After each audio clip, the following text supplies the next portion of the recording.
বিচার। ষষ্ঠ দাবি প্রবাসীদের ভোটের ব্যবস্থা। আমরা প্রবাসীরা আর থাকবো না ভোটহারা। সারা দুনিয়ায় জেগে উঠেছে রেমিটেন্স যোদ্ধারা। মায়ের অশ্রু ভেজা চোখ, প্রিয়ার বিরহ ব্যথা, ভুলে গেছি সব, মনে শুধু দেশেরই কথা।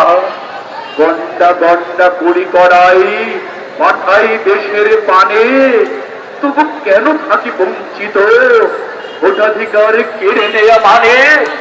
না, না আর না, থাকবো না ভোটাধিকার হারা। জেগে উঠেছে আজ রেমিটেন্স যোদ্ধারা, জেগে উঠেছে আজ রেমিটেন্স যোদ্ধারা। সপ্তম দাবি লেভেল প্লেইং ফিল্ড নিশ্চিত করা। যে দাবি আমরা করেছি এবং করে যাই বারবার, চাই লেভেল প্লেইং ফিল্ড অর্থাৎ সমতার অধিকার। সকল দলের জন্য সমান সুযোগ সুবিধা চাই। সুস্থ নির্বাচনের জন্য এর বিকল্প নাই।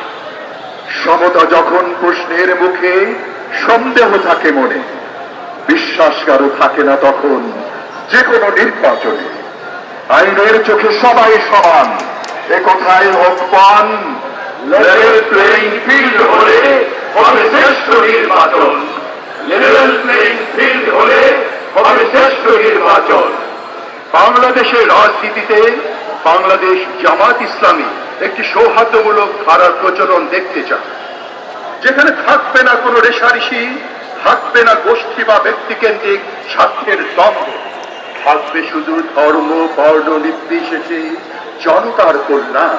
সেই লক্ষ্য বাস্তবায়নে আগামী নির্বাচন হোক একটি মাইল ফলক।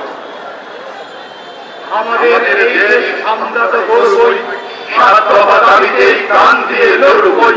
চলবে না মানব না কারো কোনো কুচ্চা, ছিড়বই যত দেশ বিকানোর কুচ্চা, ছিড়বই যত দেশ বিকানোর